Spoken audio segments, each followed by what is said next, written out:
Hello, আসসালামু আলাইকুম। আশা করি সকলেই ভালো আছেন। আজকের ভিডিওটা শুধু নেইমারকে নিয়ে। যারা নেইমারকে ভালোবাসেন তারাই শুধু এই ভিডিওটা দেখবেন। হতে পারে এই বিশ্বকাপটাই অনেকের শেষ বিশ্বকাপ, যেমন মেসি, রোনালদো এবং নেইমারের এটা শেষ বিশ্বকাপ হতে পারে। তাই আপনি মন থেকে কোনটা চান, কে বিশ্বকাপটা জিতুক, আপনার মন থেকে যেটা চায় সেটাই বলবেন কমেন্টে। মেসি, নেইমার নাকি রোনালদো, কে আর হাতে বিশ্বকাপটা দিলে আপনি সবচেয়ে খুশি হন? আমি যেহেতু ব্রাজিল ফ্যান, তাই আমার মতে নেইমারকে এবার বিশ্বকাপটা দেওয়া উচিত, কারণ এটাই নেইমারের লাস্ট বিশ্বকাপ। সবার চেয়ে ছোট হলেও নেইমারের এটাই লাস্ট বিশ্বকাপ। তার ইনজুরি এতটাই ভয়ঙ্কর, দেখুন ইনজুরির আগে তার খেলাগুলো একবার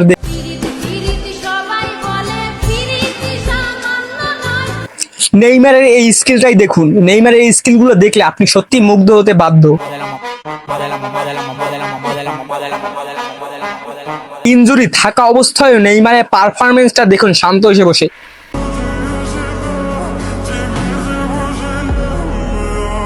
যেই নেইমারকে আগে আর্জেন্টিনার সব প্লেয়ার মিলেও আটকাতে পারতো না, সেই নেইমার এখন ইনজুরিতে জর্জরিত।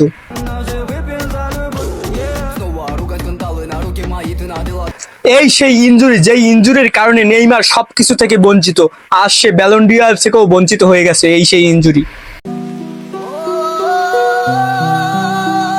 আপনার কি আসলে মনে হয় নেইমার অভিনয় করে? এই ইনজুরিগুলো কি নেইমারের অভিনয়ের পরিচয় দেয়? দেখুন একবার, নেইমারের ইনজুরি যদি নাই হতো তাহলে সে এত বছর ধরে টিমের বাইরে কিভাবে থাকে? এই সেই ইনজুরি, যে 10 বছর আগে যে ইনজুরিটা নেইমারকে আজও ভোগাচ্ছে, যে ইনজুরি নেইমারের ক্যারিয়ারটাই শেষ করে দিয়েছে। আজ থেকে 10 বছর আগে যখন কলম্বিয়ার প্লেয়ার নেইমারের মেরুদণ্ড আপনি এইবার বিশ্বকাপ কার হাতে যাক চান সেটা অবশ্যই কমেন্ট বক্সে জানাবেন। তাহলে আজকের মতো বিদায় নিচ্ছি আমি, আব্দুর রহমান। পরবর্তী ভিডিওতে আবারও দেখা হবে। আল্লাহ হাফিজ।